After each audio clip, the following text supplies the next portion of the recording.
हाय दोस्तों, आप सबका स्वागत है आपके यूट्यूब चैनल भूतों की अनसुनी कहानियां। आज जो है मैं कहानी आपको बताने जा रहा हूँ, इसका नाम है डाक बंगला। चलिए अब बढ़ते हैं आज की कहानी की ओर। ग्रामीण इलाके में बसे एक छोटे छोटे से शहर में एक पुरानी हवेली थी, जिसे लंबे समय से खाली छोड़ दिया गया था।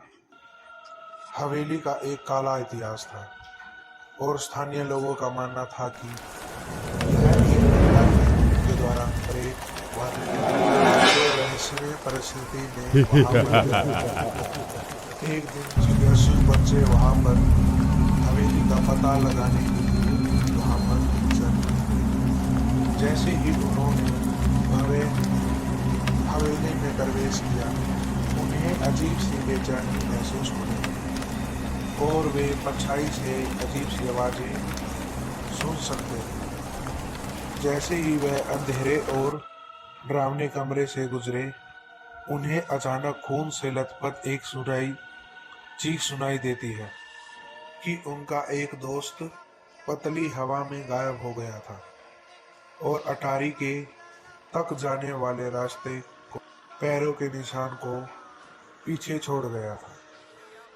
शेष बच्चों ने अटारी तक पैरों के निशान का पीछा किया, जहां उन्होंने अपने दोस्त को दीवार के सामने कोने में खड़ा पाया।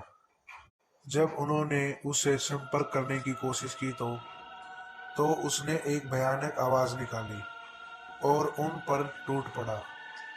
उसकी आंखें काली और क्रोध से भरी हुई थी। बच्चों ने महसूस किया कि उस पर रहस्यमय आत्मा का साया हो गया था, जिसने उस हवेली में धावा बोल रखा था। वे जानते थे कि इससे पहले कि बहुत ज्यादा देर हो जाए, उन्हें उसे भूत के चुंगल से छुड़ाने का रास्ता खोजना पड़ेगा। बच्चों में से एक पुराना अनुष्ठान याद आया, जो बुरी आत्माओं को भगा सकता था। उन्होंने जल्दी से वहां से आवश्यक सामान इकट्ठा किया और अंडारी में अनुष्ठान शुरू किया। जब वे अनुष्ठान का जाप कर रहे थे, वे अनिष्ट शक्ति के कमजोर होने की उपस्थिति को अनुभव कर सकते थे। अचानक भूतिया आकृति गायब हो गई और उनका दोस्त जमीन पर गिर गया। उसकी आंखें सामान्य रूप में लौट आई।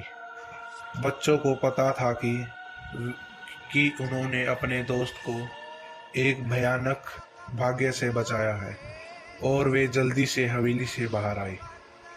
जैसे ही वे पुरानी प्रेत बाधित हवेली से दूर आए, वे जानते थे कि वे उस रात की डरावनी झलकियों को कभी नहीं भूल पाएंगे और वे बहुत ज़्यादा खुश थे कि उन्होंने उसे भूत के प्रभाव से बचाया। और ऐसी ही कहानी को सुनने के लिए हमारे चैनल को सब्सक्राइब करें। धन्यवाद।